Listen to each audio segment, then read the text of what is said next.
and if there's lost business, or you have to be compensated for that too. You have to protect your own interests. You probably need to have an attorney and be prepared, but will this be good for Bakersfield? Oh, absolutely. Will it be good for San Joaquin Valley? Absolutely. Will it be good for California? Absolutely. Do we need it? We needed it 30 years ago. We needed it 20 years ago. We needed it 10 years ago, so we need it now. So.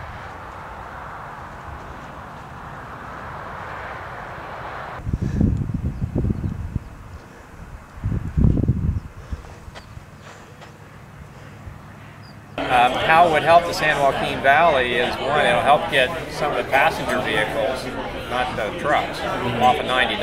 Yeah, that'd be nice. Which they need to do for air quality and just to make 90. It'll be easier to drive on 99. Yeah. So for the guys that still have to drive, they'll love it.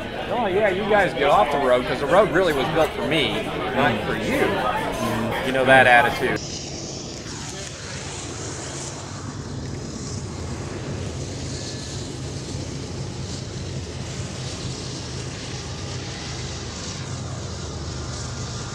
Prevalent view here in Bakersfield because it's a right-wing community. Okay. So all the right-wing talk shows locally, oh, they're just livid. Another Obama idea. You know, that kind of thing. Farms here are all industrial farms. Yeah. They're all agribusiness. Like, you know, the big cotton guys, whatever those guys are. And so they're not the yeoman farmer of Jeffersonian democracy. In some cases, some of the farms could be owned by individuals, and that would be true. But yes, I mean, it's effective to play on the myths or the desirable myths of America, because we don't live up to the Jeffersonian myth at all. And I mean, Jefferson definitely lost that fight. But yeah, no, it's a good position for you as an artist, because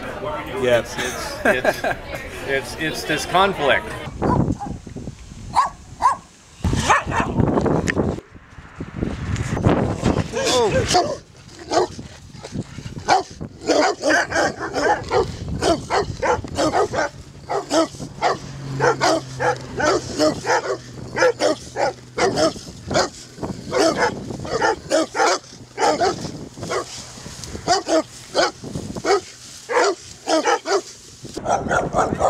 This is a huge public undertaking. You know, all the critics of it may point out about all the various studies are not accurate and so on. Yeah, well, probably true. But this is huge undertaking. And California hasn't done anything like this since the aqueduct was built. Nothing of this scale has been done since the 60s. I would say nothing of this scale has been done in the United States since the 60s. I mean, think of something. I mean, name something. All the great dams were done in the 40s and 50s. We haven't done shit in the United States basically since then. I mean, you coming from Scotland, you can pretty much see when you get here. We built some airports. Okay, so yeah, we have built airports.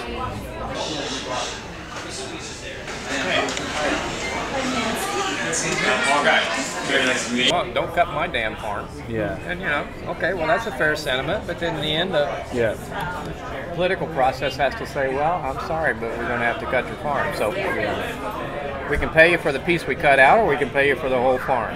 You know, you're going to have, what do you want to do?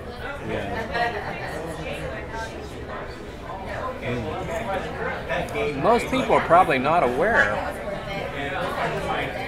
In the United States, we have laws in each state that allow a private company to take your property. They can pay you, have to pay you for it, and pay you the fair market value, but they can take your property. They have certain legal hoops to jump through. It has to be in the public interest. So electric utilities.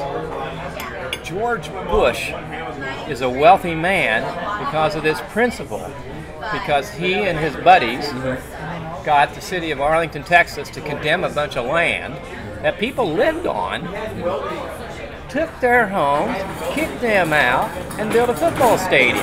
for their own private interest, but was in the public interest because, well, you know, everybody needs a big football stadium. Yeah.